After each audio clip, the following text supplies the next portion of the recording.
дурнамои муносибатҳои дӯстӣ, ҳусни ҳамсоягӣ ва ҳамкории Тоҷикистону Қирғизистонро ҳамаҷониба муҳокима карданд. Натиҷаҳои самараноки сафарҳои давлатии чанде пеши Президенти Ҷумҳурии Тоҷикистон ба Ҷумҳурии Қирғизистон ва Президенти Ҷумҳурии Қирғизистон ба Ҷумҳурии Тоҷикистон мавриди баррасӣ қарор додид. дар ин замина сарони давлатҳо муҳимияти рушди минбаъдаи ҳамкории тиҷорату иқтисодӣ ва дигар ҷанбаҳои робитаҳои дуҷонибаро таъкид карда ба масъалаҳои пешбурди раванди демаркатсияи хатти сарҳади давлатӣ миёни Ҷумҳурии Тоҷикистон ва Ҷумҳурии Қирғизистон таваҷҷӯҳи хоса зоҳир намуданд. Ҳамчунин мубодилаи афкор атрофи мавзӯъҳои мубрами минтақавӣ ва байналмилалӣ сурат гирифт. зеҳни сунъӣ системаҳое мебошанд ки тавони фикр кардан, омӯзиш ва қабули қарорҳои мураккабро доранд. Дар тиб зеҳни сунъӣ барои ташхиси бемориҳо ва интихоби табобати дуруст кӯмак мерасонад. Барномаҳои омӯзишӣ бо истифодаи зеҳни сунъӣ ба ҳар як шахс имконияти ёфтани роҳҳои беҳтари омӯзишро медиҳанд. Ҳамчунин дар соҳаи иқтисод ва тиҷорат зеҳни сунъӣ барои пешгӯиҳои дурусти бозор ва беҳтар кардани хизматрасонӣ истифода мешавад. Истифодаи зеҳни сунъӣ дар роҳу нақлиёт як қадами муҳим дар самти рушди устувор ва идоракунии оқилонаи инфрасохтор маҳсуб меёбад. бо пешрафти илму техника дар асри 21 зеҳни сунъӣ ба яке аз муҳимтарин равандҳои тағйирёбандаи ҷомеа табдил ёфтааст. ин технология на танҳо дар бахшҳои мухталифи иқтисод ва саноат, балки дар соҳаҳои тандурустӣ, маориф ва ҳаёти ҳаррӯзаи инсонҳо таъсири амиқ мегузорад. бартариҳои зеҳни сунъӣ дар рушди ҷомеа ба таври васеъ ошкор гардиданд ва имкониятҳои навро барои беҳбуди зиндагӣ ва тавсияи зеҳнии инсонҳо фароҳам месозанд. бо иттифоқи оро қабул гардидани қатъномаи махсус зери унвони нақши зеҳни сунъӣ дар фароҳам овардани имконоти нав барои рушди устувор дар Осиёи марказӣ аз ҷониби Маҷмаъаи умумии Созмони Милали Муттаҳид ки бо ибтикори Ҷумҳурии Тоҷикистон пешниҳод гардид, боз як қадами муҳим дар самти рушди устувор ҳисобида шуда, бори дигар Тоҷикистонро ҳамчун давлати пешоҳангу ташаббускор дар сатҳи байналмилалӣ муаррифӣ намуд. яке аз бартариҳои аслии зеҳни сунъӣ қобилияти иҷрои корҳои такрорӣ ва мураккаб бо дақиқӣ ва суръати баланд мебошад.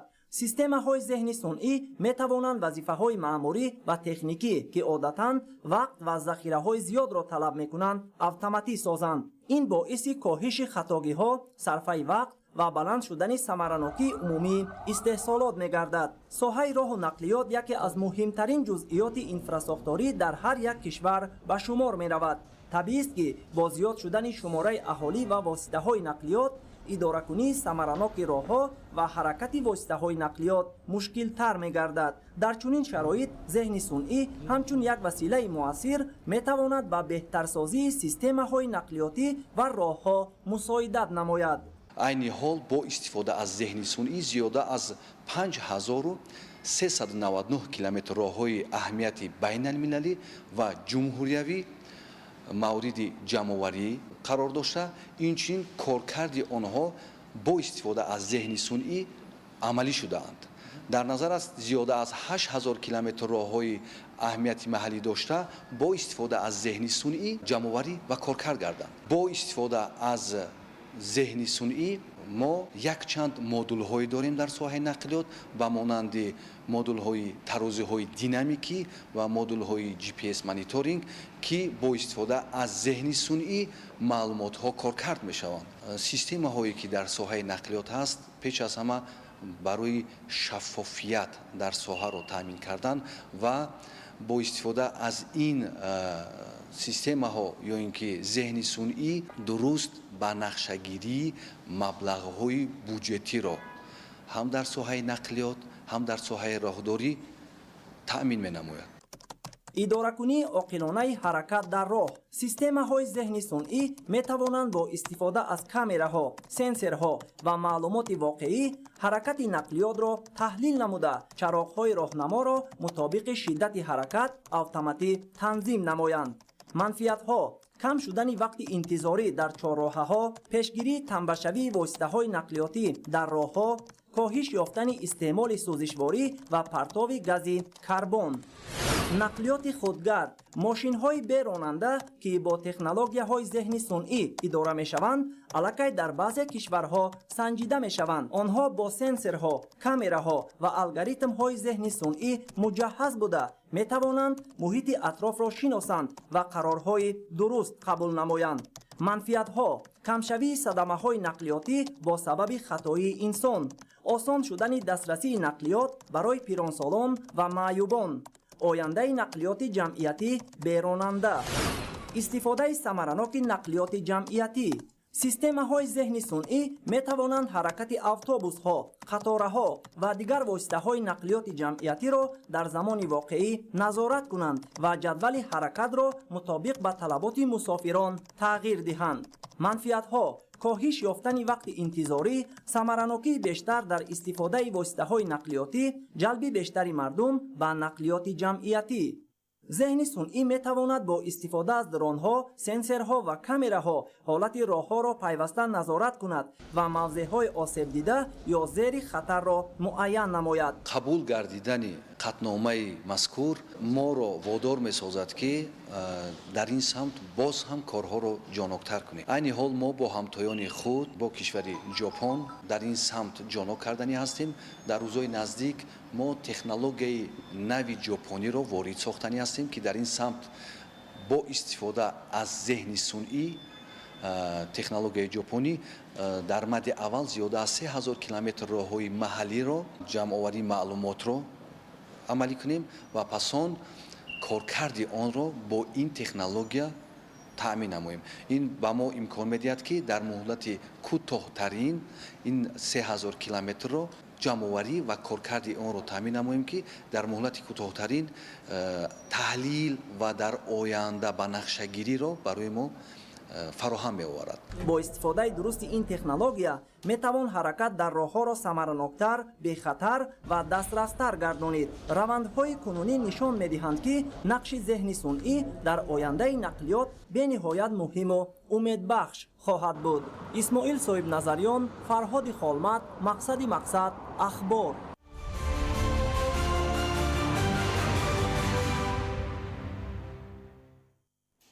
грантҳои президенти ҷумҳурии тоҷикистон ҷиҳати дастгирӣ ва рушди фаъолияти соҳибкории занон барои солҳои 2025-2030 таҳти сарпарастии президенти ҷумҳурии тоҷикистон пешвои миллат муҳтарам эмомалӣ раҳмон амалӣ гардиданд барои баланд бардоштани қобилияти рақобатпазирии занон дар бозори меҳнат, рушди ҳунарҳои мардумӣ ба шуғл ва касбомӯзӣ фаро гирифтани онҳо нигаронида шудааст. шарҳи мавзӯъ дар гузориши ҷаҳонгир сафарализода. бо дар назардошти аҳамияти рушди соҳибкории занон ҳамчун омили муҳими рушди иҷтимоиву иқтисодӣ ва тақвияти нақши занон дар ҷомеа, ҳукумати ҷумҳурии Тоҷикистон қарори муҳим қабул намуд ки дар дораи он барномаи грантҳои президенти ҷумҳурии Тоҷикистон барои солҳои 2025-2030 амалӣ мегардад. ин ташаббус идомаи сиёсати давлат дар самти дастгирии занони фаъолу ташаббускор мебошад. дар асоси ин қарор ҳар сол 15 миллион сомонӣ ҷудо карда мешавад ки барои 200 грант пешбинӣ шуда است. 10% از شماره عمومی گرانت ها به لایحه‌های جودو کرده می شود که به حل مسائل اقلیمی، حفظ محیط زیست و رشد سبز روانه شدند. به نظر کارشناسان ساحه جودو نمودن گرانت ها به لایحه‌های وابسته به اقلیم قدم مهم در سمت مطابق سازی صاحبکاری به تغییریابی اقلیم و رشد استوار اکولوژی به شمار می رود. نظارت تطبیق ثمرناک این برنامه به ذمه کمیته کاربازانان و عالی نزد حکومت جمهوری ترکیستان واگذار شده است که از روند عملی شوی آن همساله نتیجه گیری کرده می شود. باعث بسیار خوشنودی است که امروز با دستگیری محترم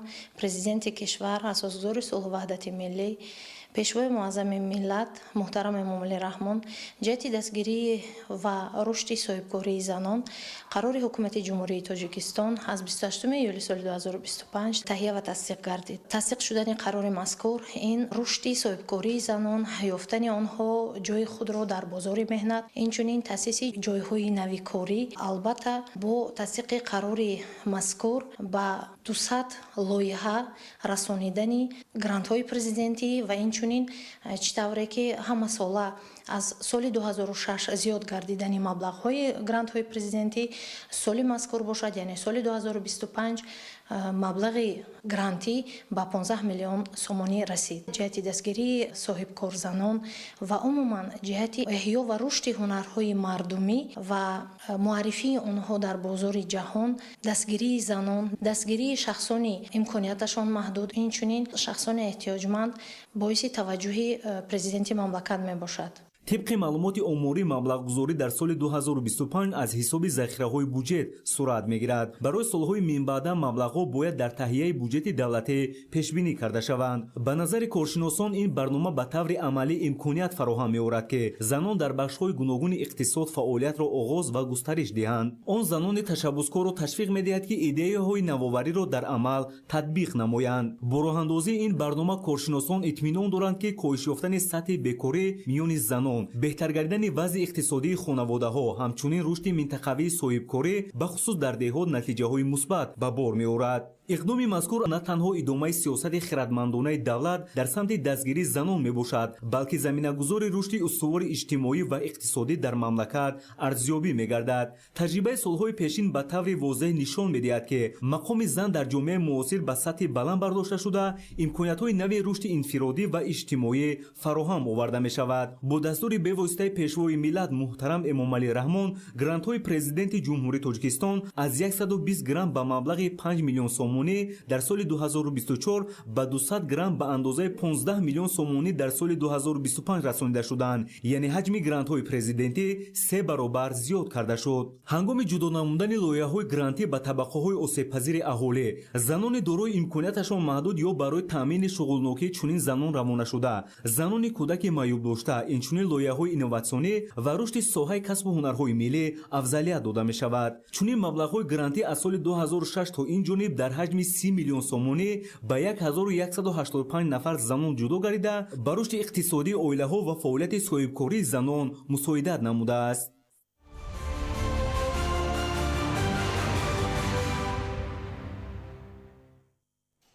کشاورزان جمهوری در پرورش نوهای سرحاصل و خوشصفت انگور تجربه غنی دارند. انگوری که در تاجیکستان استحصال می شود در داخل و خارج مملکت طلبات زیاد دارد. بعضی از نوها در شکل تر و یک قسم آن کارکر کرده می شود. گزارش در این خصوص. انگوری تویفی گلوبی در حرارت پست شبانه و روزهای گرم رنگ خاصی خود رو میگیرد. این نوع انگور در شکل تر به صادرات و با راه نگهداری در سردخانه ها پیش بینی شده است. طعم لذیذ و قناکی بلند خاصی این نوع انگور است. دانه‌اش بیضه شکل بوده پوستی قفس دارد. دوره حاصلگنداری انگوری تویفی از ماه سپتامبر آغاز گردیده تا ماه دکبر ادامه می‌یابد. مکان اساسی پرورش انگوری تویفی اساساً تلو تپه‌های دره الماسی که هوای مساعد و زمین‌های سرحاصل از بارشات تامین را دارا میباشد به حساب می‌رود. فعلا در 27 دهه جماعت دهات الماسی شهر حصار 245 از 3 گکتار تاکزار موجود است که مساحت بیشتری آنها را اساساً انگوری نوی تویفی تشکیل می‌دهد. نوی انگوری تویفی گلوبی امروز یکی از نوهای بهترین، زیباترین، خوش‌طعم‌ترین، شیرین‌ترین که این انگور حتی در زمستان تا اول بهار نگاه داشته می شود. این یک نوی است که از جهت مثال اگر قندناکش گپ بزنیم از 23 تا 25% یعنی قند را به خود جمع آوری کرده میتواند. در دره الماسی این نوع در زمین‌های لالمی پرورش کرده می شود. الماسی تویفیش تماما از دیگر پرورشگاه‌ها دیده جایی که مثلا انگور پرورش می‌کردند این نوع تویفی الماسی از جهت فرق می‌کرد. هم خوش کلام، هم دانه کلام، هم قناکیش، هم زیباییش که باید فرق می‌کرد. قناکیش خیلی بلند است و خصوصیت هم انتقالی دارد، میتونه که به صدور نگهداری شود، هم میتونه که مهلت نگهداریش حتی در بعضی محل‌ها میتونه که به یگان سردخانه حتی در هوای کشور نیز در تگ ایوان نیز نگاه می‌دارند. و همین خاطر انگوری بهترین برای نگهداری است. ما میتونه که نگاه داریم اگر در سردخانه‌ها باشه تا مدتی فرض کنیم انگوری تویفی رو تا مدتی مثلا ماه اپریل ماه نگاه داریم. به سردخانه هم باشه در بعضی نوعی ساکنان فرض کنیم شهر حصار منطقه اسکیچ میشوند، در همین منطقه میتونن در حالت به یگان سردخانه تا ماه مرد نگاه داشته. дар машварати созмони узуқаворӣ ва кишоварзии созмони милали муттаҳид ки 7-8 июл дар шаҳри Рими ҷумҳурии Италия баргузор гардид, ангури нави тойфӣ расман ба низоми мероси кишоварзии дорои аҳамияти ҷаҳонӣ ворид карда шуд. тибқи иттилои вазорати кишоварзии ҷумҳурии Тоҷикистон, сертификати низоми мероси кишоварзии дорои аҳамияти ҷаҳонӣ 31 октябри соли равон расман ба ҷониби Тоҷикистон тақдим карда мешавад. бунёди боғҳои нав ва васеъ намудани майдони боғу тогзор аз омилҳои муҳими беҳтар гардидани сатҳи некӯаҳолии мардум аст. маҳз бо зиёдшавии майдони боғу тогзор дар чанд соли охир аҳолӣ бо ҷойи кори доимӣ фаро гирифта мешаванд. барои ба даст овардани ҳосили фаровон ва меваю ангури хушлаззат дарахтоне парвариш меёбанд ки таъму лаззат ва сифати хуб дошта бошанд, зеро ин омил яке аз сабабҳои асосии серхаридор гардидани меваҷот аст.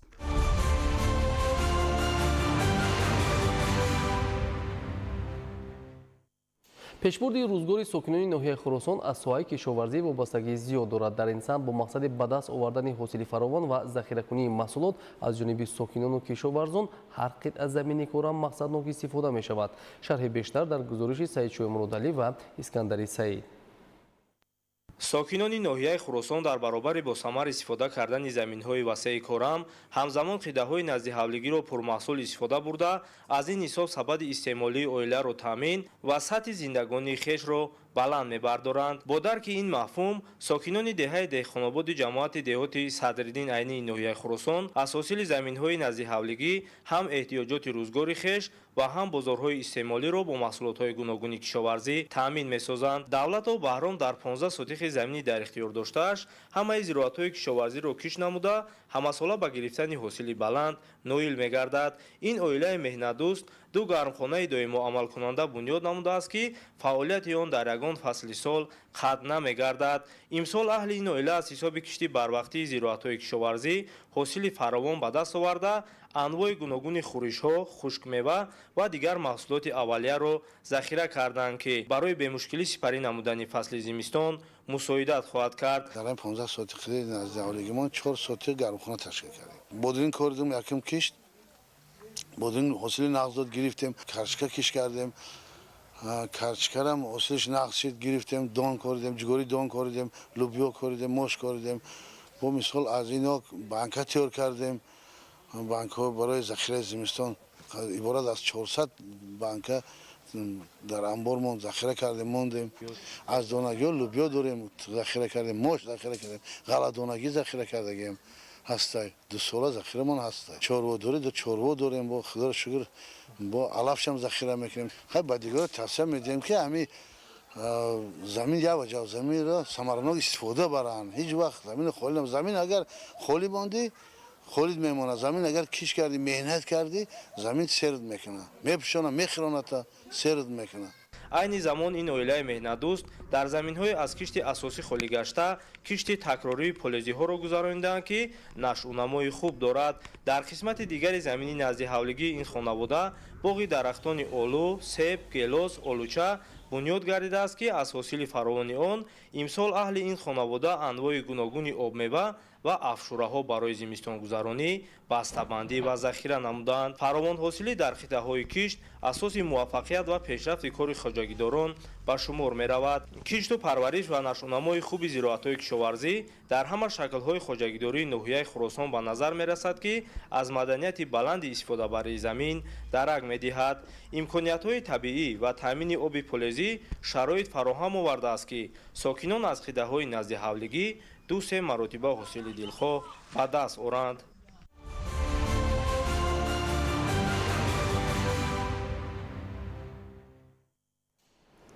сокинони ноҳияи Нуробод заминҳои назди ҳавлигиро самаранок истифода мебаранд. ба андешаи онҳо дар шароити кӯҳистон замин омили муҳими истеҳсоли маҳсулот ва даромади аҳолӣ ба шумор меравад. гузориш дар ин хусус. соли ҷорӣ сокинони ноҳияи Нуробод дар партави ҳидоятҳои президенти ҷумҳурии Тоҷикистон пешвои миллат муҳтарам Эмомалӣ Раҳмон аз ҳар як қитъа замини назди ҳавлигӣ ва президентӣ оқилонаву самаранок истифода бурда тамоми намуди зироатҳоро киш карданд, то ҳам хонаводаи худро таъмин карда баъдан маҳсулоти зиёдатиашонро ба бозорҳои ҷумҳурӣ бароранд. дар ин минтақаи кӯҳистон вобаста ба шароиту иқлими маҳал мардум аз заминҳои кишти зироатҳо ҳамагӣ якҳосил мегиранд. ин аст ки истифодаи оқилонаву самараноки ҳар як порча замини назди ҳавлигӣ ва президентӣ ба афзоиши маҳсулот мусоидат мекунад. аз ҷумла замини назди ҳавлигӣ сокини деҳаи Себак Зуҳуриддин Давлатов ҳамагӣ 10 сотиқро ташкил намуда, аҳли хонавода даҳо намуди зироатро киш карда, ҳосили фаровони маҳсулотро истеҳсол карданд. танҳо аз замини президентӣ зиёда аз 2 тонна ғалла захира намуданд. деҳқонони ноҳияи Нуробод хуб дарк карданд ки самаранок истифода бурдани заминҳои мавҷуда аслан ба хотири таъмини рӯзгори ҳар як хонавода бо маводи хӯрокворӣ мебошад. дар анбори хонадони сокини деҳаи Ҳакимии Боло Муқим Ҳасанов аллакай аз заминҳои президентӣ ҳосили фаровони картошка захира шудааст. соҳаи дигари пешбарандаи рӯзгори ин хонавода асосан занбурпарварӣ ба шумор рафта. бо мусоид омадани боду ҳаво дар муқоиса ба соли гузашта истеҳсоли асал афзуда, аз он хоҷагӣ ҳамасола даромади зиёди иқтисодӣ мегирад. дар масоҳати 15 сотиқаи замини назди ҳавлигии Баҳриддин Неъматов боғи дарахтони себунок, зардолу, олуча ва гелосу шафтолу мавҷуд мебошад. бо мақсади самаранок истифода бурдани байни қатори ниҳолон даҳо намуди зироатҳо киш шудааст, то эҳтиёҷоти хонавода таъмин карда шавад. хоҷагии деҳқони Иброҳим бунёди 2 гектар обёрии қатрагӣ хати ниҳолҳои себ, нок, бодом ва чормағз шинонда шуда. мақсади асосии бунёди боғ таъмини амнияти озуқаворӣ ва хоҷагӣ мебошад. яъне ки мақсаднок истифодабарии замин ин кафолати он аст ки хоҷагиро таъмин мекунад ба озуқа ва амнияти озуқавории мамлакатро таъмин мекунад. дар замини президентӣ бошад зиёда аз 6 тонна картошкаи хусифат истеҳсол шудааст. мардуми шаҳраку деҳоти ноҳияи Нуробод хуб дарк намуданд ки ҳидоятҳои президенти ҷумҳурии Тоҷикистон пешвои миллат муҳтарам Эмомалӣ Раҳмон асосан барои фаровонии дастархони аҳолӣ мебошад, то аз заминҳои дар ихтиёрашон буда оқилона истифода намуда истеҳсоли маҳсулоти кишоварзиро барои таъмини рӯзгорашон боз ҳам зиёд кунанд.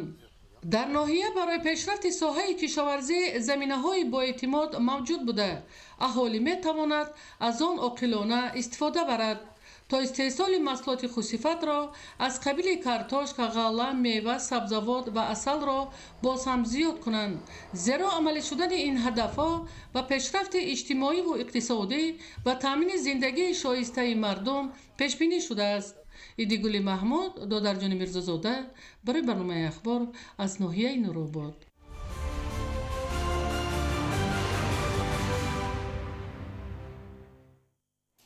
бо мақсади фароҳамгардонии шароити созгор баҳри ҳаракати бемамонияти ҳама гуна воситаҳои нақлиёт дар ноҳияи Кушониён ба таъмиру аз навсозии роҳҳои мошингар таваҷҷӯҳи зиёд зоҳир мегардад.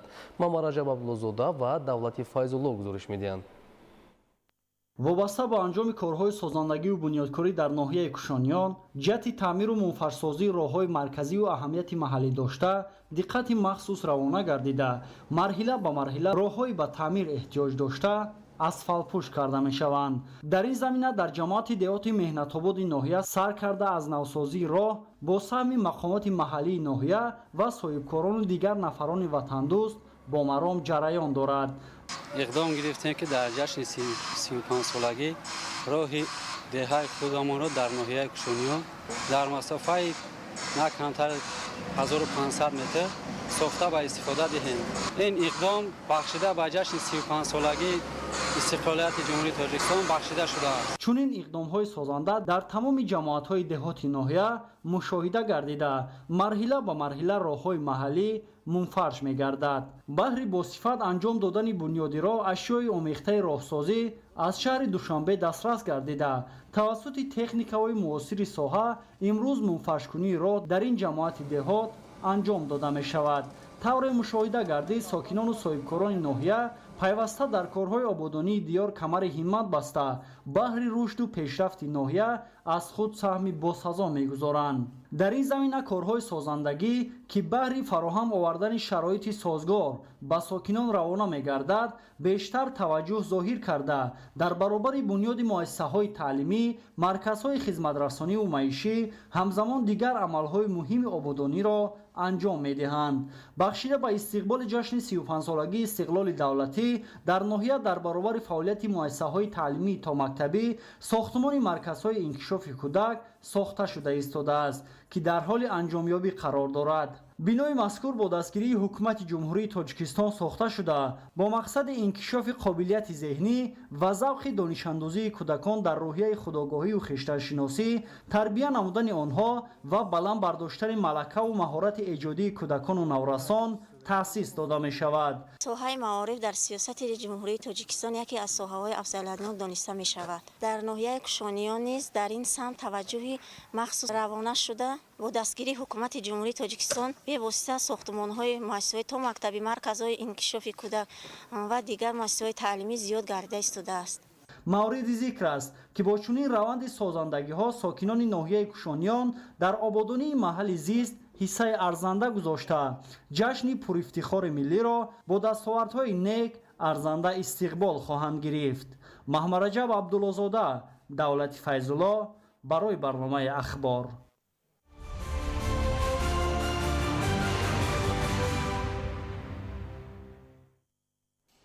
дар ҷамоати деҳоти бӯстони ноҳияи Файзобод дар доираи тадбирҳои ободонӣ ба истиқбол аз ҷашни 35-солагии истиқлоли давлатии ҷумҳурии Тоҷикистон 15 иншоот бунёд карда мешавад. гузориш дар ин хусус. деҳаи ҳаймаҳмадии ҷамоати деҳоти бӯстон дар даврони соҳиби истиқлолии ҷумҳурии Тоҷикистон боз ҳам ободу зебо гардида, сокинони рӯстои мазкур ҳамарӯза дар тадбирҳои ободониву созандагии саҳми арзанда мегузоранд. роҳ пайвандгари қалбҳо баҳри беҳбудии вазъи иҷтимоии сокинон арзёбӣ мегардад. дар деҳаи ҳаймаҳмадии ҷамоати деҳоти бӯстони ноҳияи Файзобод имрӯзҳо бо саҳми сокинон соҳибкорони ватанӣ масофаи 1000 метр роҳ мунфарш гардида истодааст. дар маҷмӯъ роҳи маҳаллии деҳаи ҳаймаҳмадии ноҳияи Файзобод 3 километр то имрӯз мунфаршу навсозӣ карда шуд. дар доираи иқдомҳои бунёдкорӣ бо саҳми сокинон имрӯз роҳи байнидеҳавии деҳаи ҳаймаҳмадӣ дар ҷамоати деҳоти бӯстони ноҳияи Файзобод мунфарш гардида истодааст. иқдоми созандагиро аҳли ҷамоатчигии деҳаи ҳаймаҳмадӣ дар доираи ҳадафҳои бунёдкорона ҷиҳати осон намудани рафтуомад дар роҳи маҳаллӣ арзёбӣ менамоянд. иттилоъ дода шуд, ки гузашта аз ин навсозии роҳи маҳаллии деҳаи ҳаймаҳмадӣ шурӯъ аз роҳи мошингарди Файзобод ваҳдат оғоз гардида, бо саҳми ҷавонмардони баруманди деҳа соли гузашта масофаи 2 километр мунфарш карда шуд. ҳамакнун тавассути техникаҳои роҳсозӣ роҳи деҳаи ҳаймаҳмадӣ бо саҳми ҷавонмардони баруманди диёр дар масофаи 1000 метр мунфарш ва навсозӣ карда мешавад. деҳаи ҳаймаҳмадӣ дар даврони соҳиби истиқлолии ватан боз ҳам ободу зебо гардида, дорои муассисаи таҳсилоти миёнаи умумӣ, бунгоҳи саломатӣ ва якчанд иншооти хизматрасонӣ ва тиҷоратӣ мебошад. сокинон иқдомҳои бунёдкоронаро ривоҷ дода дар назди худ мақсад гузоштанд, ки то ҷашни 35-солагии истиқлолияти давлатӣ боз якчанд иншооти навро сохта мавриди истифода қарор диҳанд. маҳмадалӣ абдукарим, хайрулло холмуминзода, Файзобод, ахбор.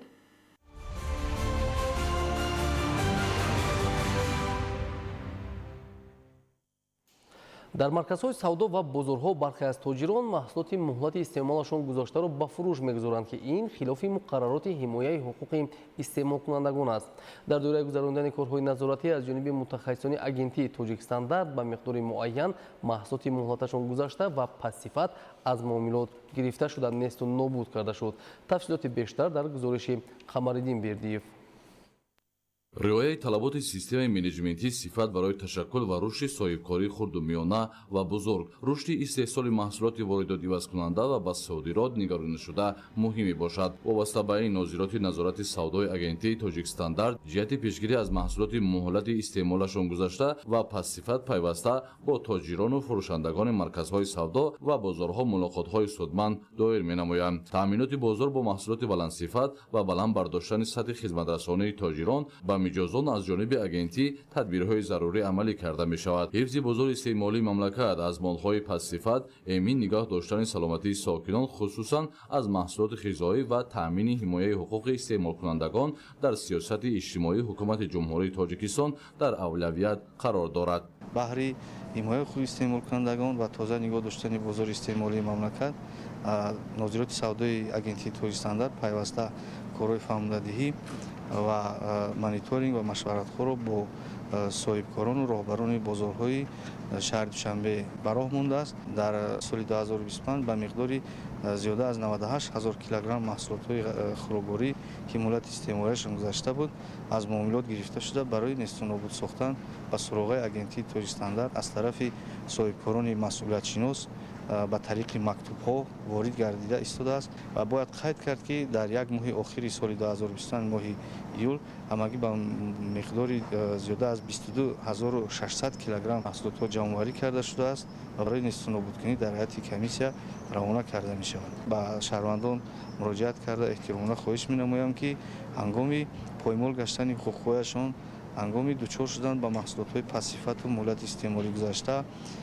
ба суроғи агентии Тоҷикстандард, ки рақамҳои телефонии боварии мо фаъол аст, шабакаҳои иҷтимоии мо фаъол ҳастанд, метавонанд муроҷиат намоянд. дар якҷоягӣ мо метавонем вайронкунӣ, ки дар самти хизматрасонӣ ба вуҷуд мебиёяд, метавонем якҷоя мусоидат намоем. дар ҳамин замина ба хотири ҳимояи ҳуқуқи истеъмолкунандагон аз ҷониби нозироти агентии Тоҷикстандард дар бозору марказҳои савдо корҳои фаҳмондадиҳӣ гузаронида мешавад. аз ҷумла дар соли ҷорӣ ба миқдори 98 027 килограмм маҳсулоти гуногуни муҳлати истеъмолашон гузашта ба анбори агентии Тоҷикстандард ворид гашт. ҳамаи маводҳои мусодирот гардида дар ҳузури кормандони агентии Тоҷикстандард ва дигар ниҳодҳои марбута барои нобудсозӣ тариқи техникаҳои махсус барои нестинобудкунӣ равона мешаванд. дар маҷмӯъ бошад дар миқёси ҷумҳурӣ дар 3 моҳи дуюми соли равон зиёда аз 228 тонна маҳсулоти гуногуни пассифат ва муҳлати истеъмолашон гузашта ба агентӣ барои нестинобудкунӣ супорида шуд. дар ин баробар истеъмолкунандагонро зарур аст, ки ҳангоми харидори дилхоҳ маҳсулот ба санаи истеҳсолу муҳлати истеъмоли он аҳамияти ҷиддӣ диҳанд ва дар сурати ошкор намудани маҳсулотҳои пассифат ё муҳлати истеъмолашон гузашта ба суроғаи агентии Тоҷикстандард муроҷиат намоянд. дар ин ҳолат метавон пеши роҳи чунин ҳолатҳоро пешгирӣ кард. қамардин ҳусейнзода, мақсад ахбор.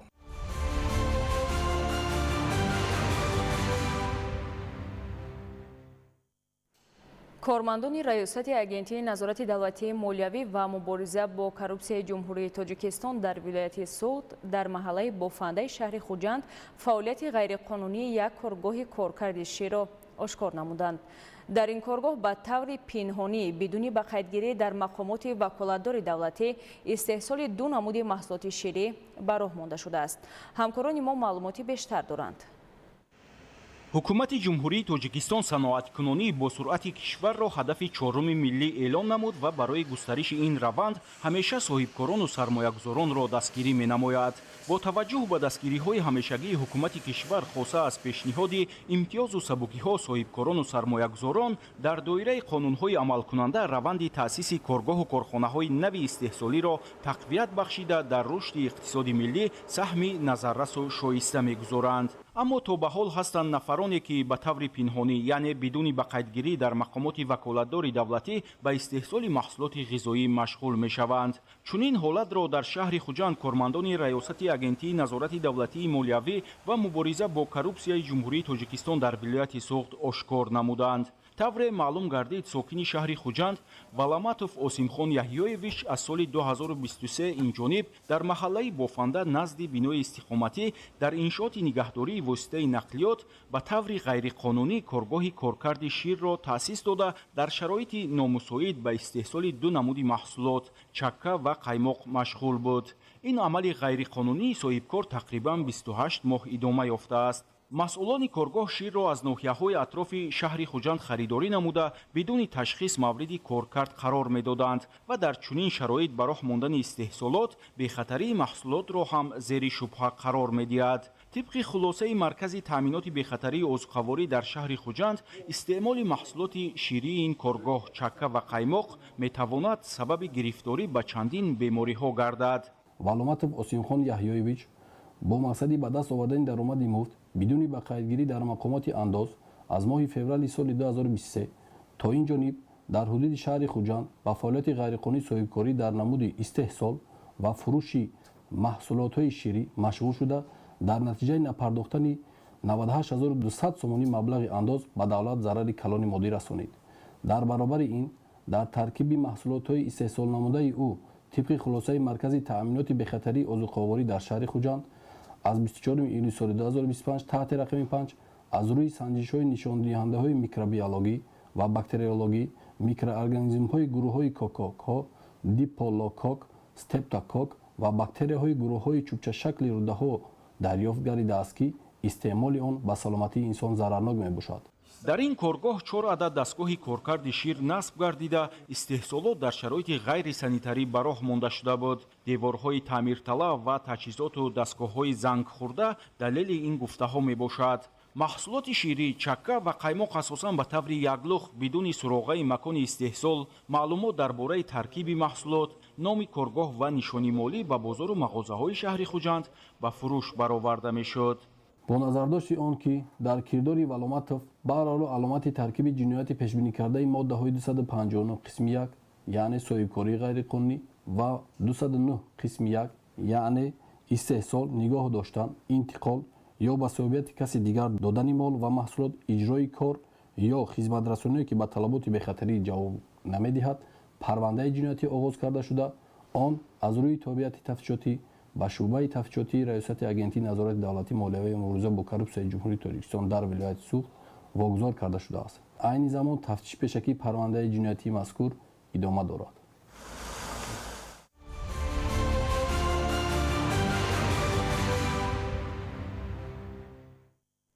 дар 6 моҳаи якуми соли 2025 аз ҷониби мақомоти ҳифзи ҳуқуқ ва сохторҳои қудратии мамлакат 13089 ҷинояти умумӣ ба қайд гирифта шудааст. дар ин хусус имрӯз зимни нишасти матбуотии масъулини агентии назорати маводи нашоварӣ назди президенти ҷумҳурии Тоҷикистон ба хабарнигорон иттилоъ доданд.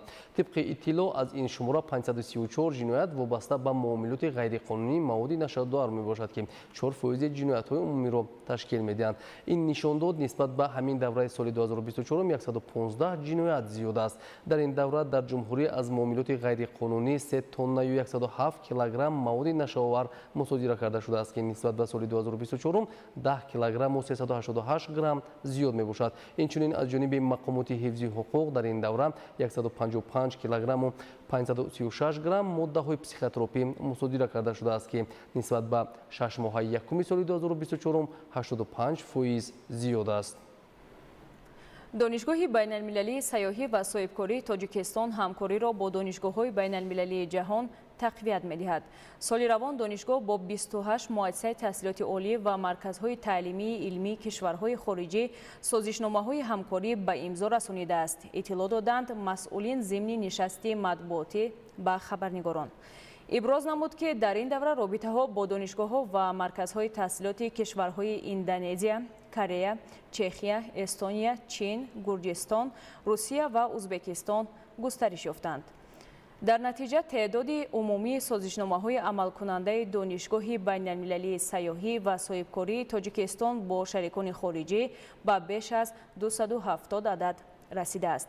дар ин давра бо иштироки 10 омӯзгори хориҷӣ аз муассисаҳои пешрафтаи илмии Британияи Кабир, Ирландия, Чин, Ҳиндустон ва Покистон бо иштироки донишҷӯён ва устодони донишгоҳи байналмилалии сайёҳӣ ва соҳибкории Тоҷикистон семинарҳои омӯзишӣ ва машғулият гузаронида шуданд. ин ташаббус раванди табодули таҷрибаи пешқадамро тақвият дода ба таҳкими иқтидории касбии ҳайати омӯзгорони дониш заминаи устувор ва мусоид фароҳам меорад. хонандагони тоҷик дар олимпиадаи байналмилалии дониш ё ико 2025 дар шаҳри пномпени шоҳигарии камбоҷа иштироки фаъол намуда 14 медал ба даст оварданд. ҳамкорони мо дар ин хусус гузориш медиҳанд. дар фурудгоҳи байналмилалии душанбе ғолибони олимпиадаи байналмилалии дониш 2025-ро масъулони маркази ҷумҳуриявии дарёфт ва рушди истеъдодҳо, муассисаҳои таълимӣ, падару модарон ва омӯзгорон истиқбол гирифтанд.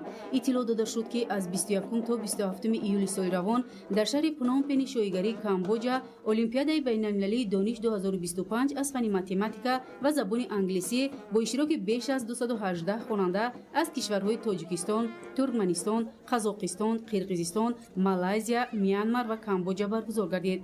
Олимпиадаи мазкур аз 21 то 27 июли соли ҷорӣ дар шаҳри Пномпени шоҳигарии Камбоҷа гузашт, ки дар он дастаи мунтахаби ҷумҳурии мо дар ҳайати 14 хонанда ва 3 омӯзгор иштирок намуда соҳиби ҷойҳои ифтихорӣ гардиданд.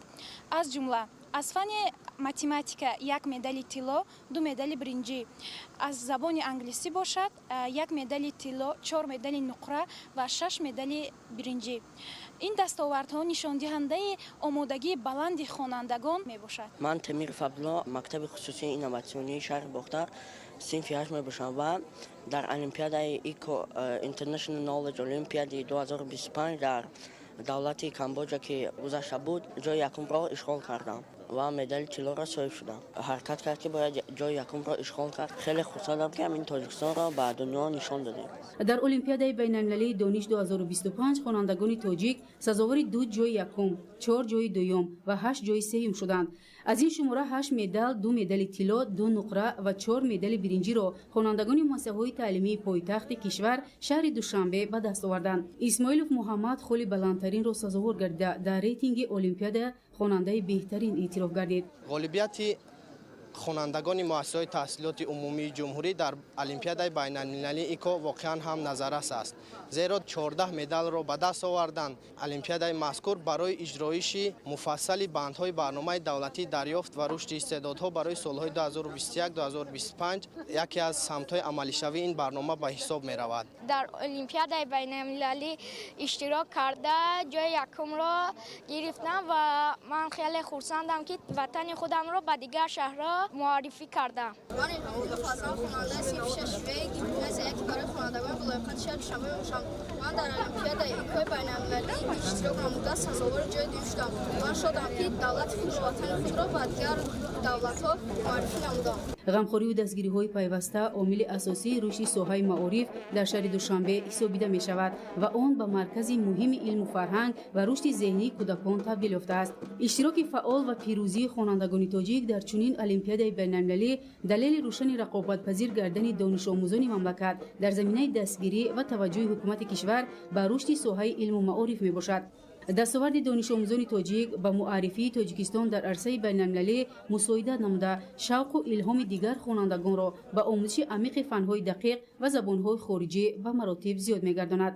ин муваффақият натиҷаи таваҷҷӯҳи доимии ҳукумати ҷумҳурии Тоҷикистон ба рушди илму маориф ва дастгирии ҳамаҷонибаи насли наврас мебошад. бо ташаббусҳои пайвастаи президенти ҷумҳурии Тоҷикистон, пешвои миллат муҳтарам Эмомалираҳмон шароити мусоиди таълим ва барномаҳои иловагӣ барои кашфи истеъдодҳои ҷавон фароҳам оварда шуданд.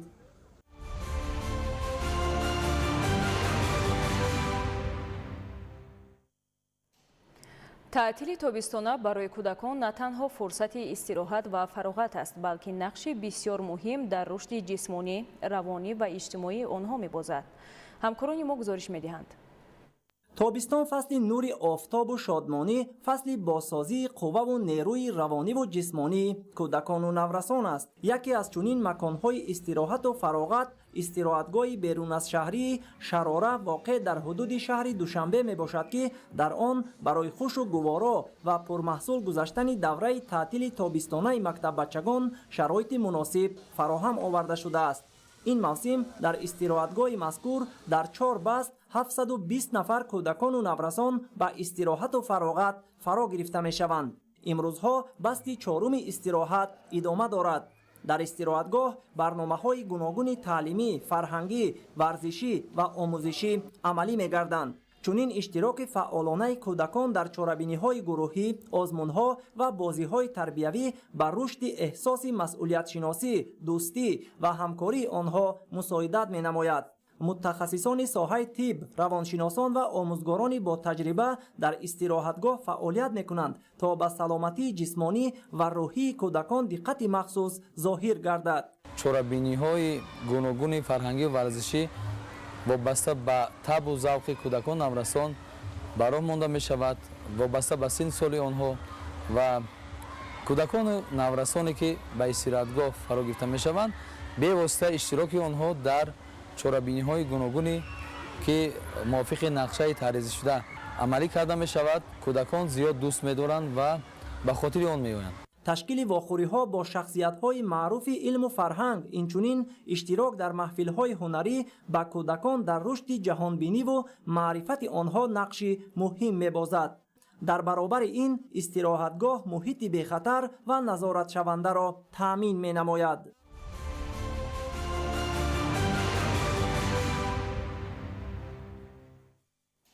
озмуни ҷумҳуриявии ҳозирҷавобун бори аввал аст ки байни истироҳаткунандагони истироҳатгоҳҳои шаҳру ноҳияҳои мамлакат роҳандозӣ мешавад. иброҳим наҷмузода шарҳ медиҳад. аз ҷониби маркази ҷумҳуриявии муассисаҳои таҳсилоти иловагӣ вазорати маориф ва илми ҷумҳурии тоҷикистон бо мақсади баланд бардоштани шавқу завқи бадеӣ ва ҳозирҷавобии кӯдакону наврасон, дарёфт ва муаррифии чеҳраҳои нави сарояндагиву овозхонӣ ва ҳунарҳои бадеии халқӣ, такмил ва баланд бардоштани дониш, қобилият ва маҳорати иҷрокунандагӣ, ташаккули истеъдод, инчунин фароҳам овардани шароити мусоиди эҷодӣ, арҷ гузоштан ба таъриху фарҳанги миллӣ ва арҷгузорӣ ба арзишҳои соҳибистиқлолии милливу давлатӣ, озмуни ҷумҳуриявии ҳозирҷавобон бори аввал байни истироҳаткунандагони истироҳатгоҳҳои берун аз шаҳрии ҷумҳурӣ баргузор гардид. маврид ба зикр аст ки озмун байни истироҳаткунандагони истироҳатгоҳҳои берун аз шаҳрӣ бо иштироки 7 даста аз вилоят ва шаҳр ноҳияҳои ҷумҳурӣ доир шуд ки иштирокчиён аз рӯи шартҳои саломнома, суруди ҳаҷвӣ, тақлидкории саҳначаи ҳаҷвӣ, саволу ҷавоб ки яке аз шартҳои муҳими озмун ба ҳисоб меравад, бо зеҳни равшан, ҳозирҷавобӣ, донишҳои фаррохи худ ва бо самимияту эҷодкорӣ, ҳунари овозхонӣ, ҳунару истеъдоди худро ба ҳайати ҳакамон нишон доданд. зимни баргузории чорабинӣ иброз гардид ки иштирокчиёни озмун яке аз беҳтарин фарзандони содиқи ин сарзамин ва кӯдакони хушбахти даврони истиқлол ба ҳисоб рафта, ҳамчун кӯдакону наврасони миллатдӯст, ватанпараст, бо омӯхтани донишу малака, эътибору нуфузи ватани азизамонро дар дохил ва хориҷи кишвар муаррифӣ менамоянд. озмуни мазкур низ чеҳраҳои навро муаррифӣ месозад ва дастаҳое ки дар озмуни мазкур сазовори ҷойҳои ифтихорӣ мегарданд, аз ҷониби ташкилкунандагони озмун бо ифтихорнома ва тӯҳфаҳои хотиравӣ ҳавасманд гардонида мешаванд. маркази ҷумҳуриявии муассисаҳои таҳсилоти иловагӣ вазорати маориф ва илми ҷумҳурии тоҷикистон дар оянда низ бо ташкил ва баргузор намудани озмуну мусобиқаҳо дар тарбия намудани хонандагон дар ҳӯяи ватандӯстӣ, хештаншиносӣ ва ба воя расонидани онҳо ҳамчун насли ояндасози давлату миллат саҳми арзандаи худро мегузоранд.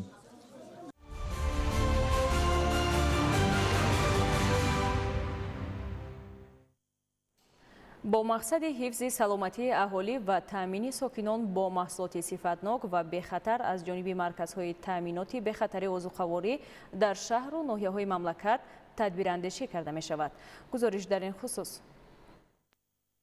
дар ҷумҳурии тоҷикистон фароҳам овардани шароити арзанда барои сокинони мамлакат, таъмини амнияти озуқаворӣ ва ғизои хушсифат яке аз ҳадафҳои олии давлат ва ҳукумати мамлакат ба ҳисоб меравад.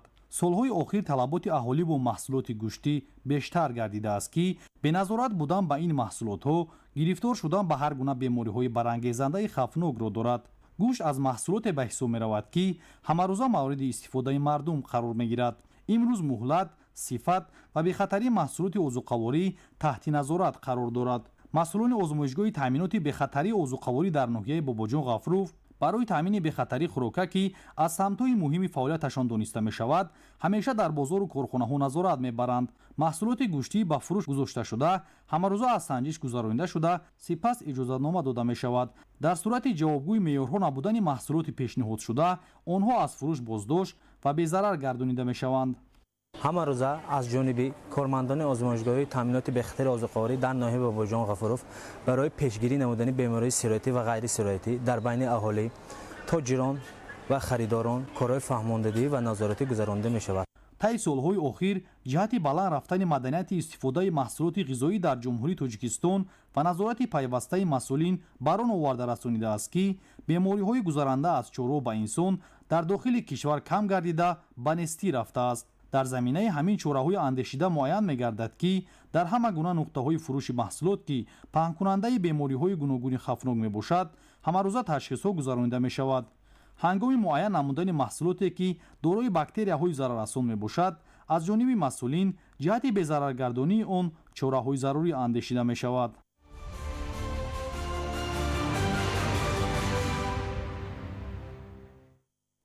кормандони маркази назорати давлатии санитарию эпидемиологии шаҳри Исфара барои ҷилавгирӣ аз воридоти молу маҳсулоти пастсифат ва ғайристандартӣ, ҳимояи ҳуқуқи истеъмолкунандагон ва пешгирии бемориҳои сироятӣ корҳои фаҳмондадиҳиро пурзур мекунанд. гузориш дар ин хусус.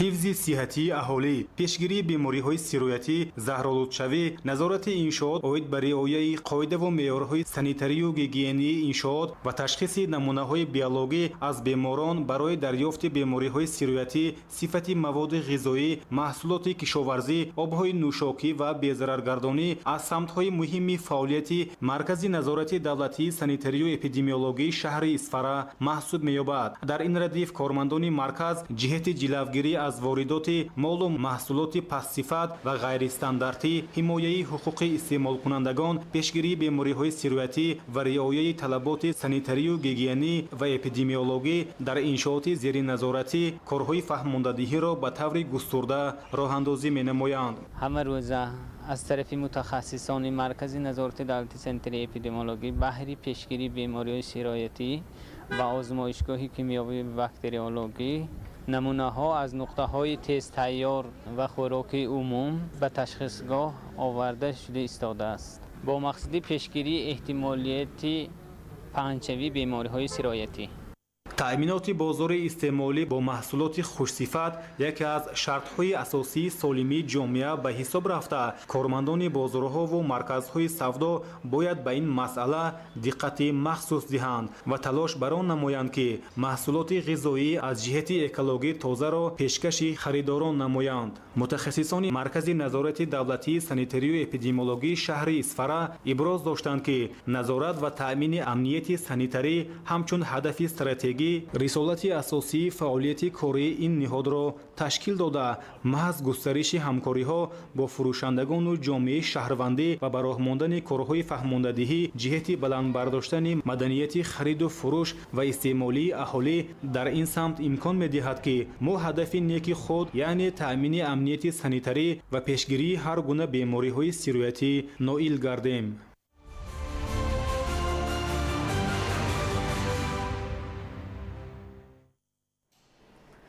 аз оғози соли равон то кунун дар минтақаҳои гуногуни Канада дар пайи сӯхтор 6 миллион гектар масоҳати беш аз зор нобуд гардидааст. дар Гана як нафар аз бемории обилаи маймун фавтид. дар қисми шимолии ҷумҳурии мардумии Чин бошад боришот обхезиро ба амал овард. шаҳри бештари хабарҳо аз хориҷи мамлакат дар таҳияи ҳамкорони мо. мақомдорони Албанистон аз давлатҳои Иттиҳоди Аврупо барои хомӯш кардани сӯхтори ҷангал кӯмак дархост карданд. айни ҳол дар минтақаҳои гуногуни кишвари мазкур 26 сарчашмаи калони сӯхтори беш аз зор ба қайд гирифта шудааст. дар шаҳри Дилвина алангаи оташ 10 манзили истиқоматиро нобуд карда то рафт ба минтақаҳои аҳолинишин наздик мешавад. вобаста ба ин кормандони хадамоти дахлдор сокинонро ба ҷойҳои бехавф мекӯчонанд. ба паҳн гардидани сӯхтори беш аз зор гармии ҳаво боис мегардад. кормандони хадамоти оташнишонӣ барои хомӯш намудани сӯхтор фаъолият доранд. бояд қайд намуд ки ҳоло дар Юнон ва Туркия ки дар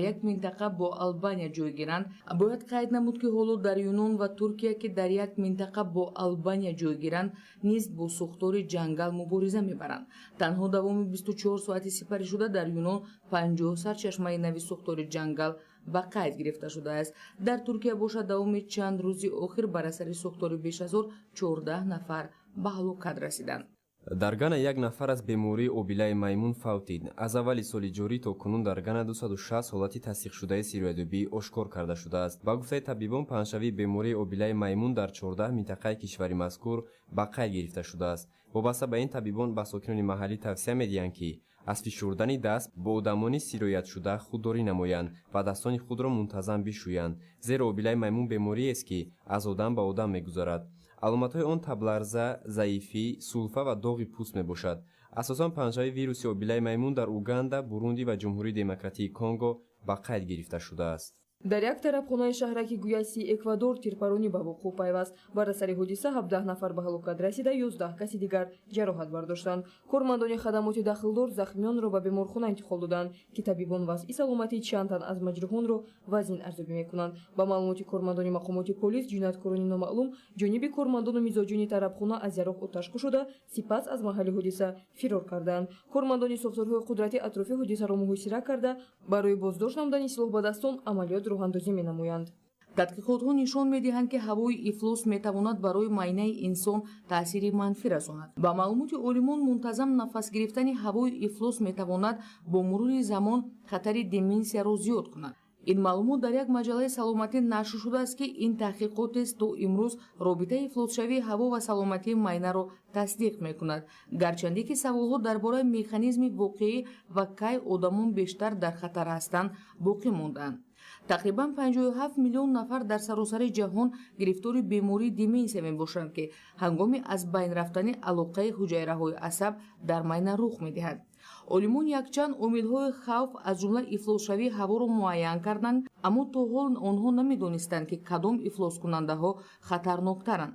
барои таҳлили нав, муҳаққиқони донишгоҳи Кембриҷ, Британияи Кабир, маълумоти 51 гузоришро, ки тақрибан 30 миллион нафарро дар бар мегирад, асосан дар кишварҳои дорои даромади баланд баррасӣ карданд. онҳо робитаи қавӣ байни хатари деменсия ва дучор шудан ба моддаҳои хурди заррачаҳо аз қабили ихроҷи мошинҳо, нерӯгоҳҳои барқӣ ва чанг, инчунин дуоксиди нитроген, сӯзишворӣ ба монанди ихроҷи дуди мошин ва сӯхтани чӯбро пайдо карданд.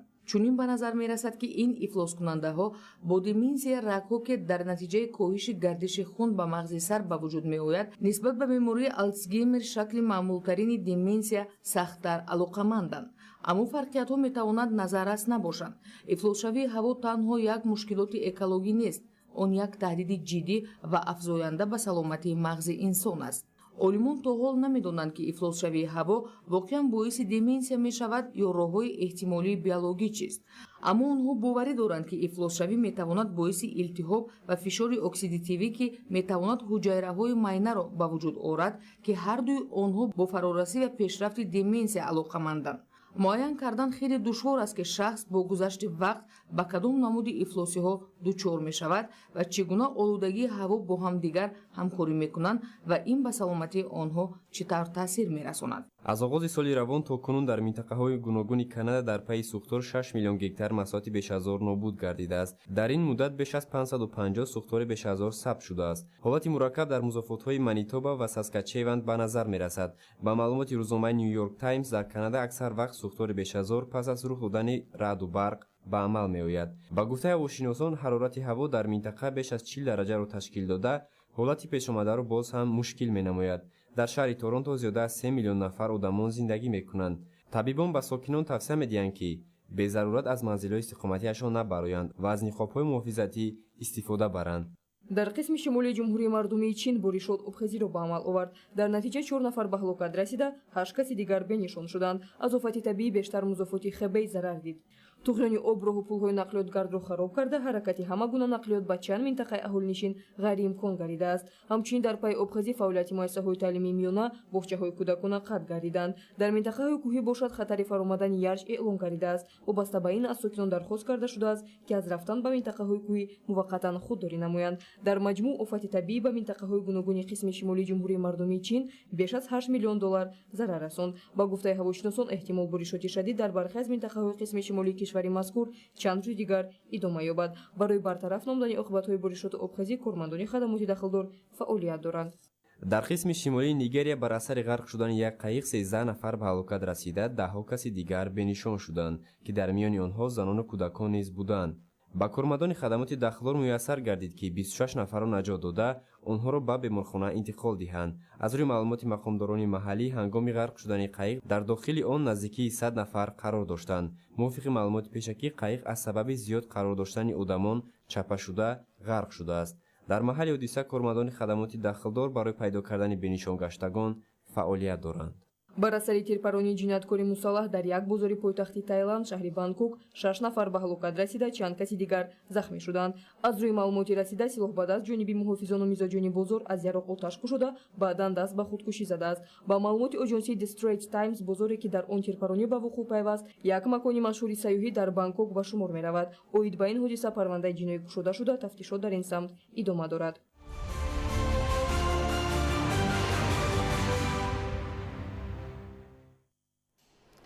бинандаҳои гиромӣ, ин буд нашри муфассали барномаи иттилоъоти ахбор. тансияту хонобод бошед.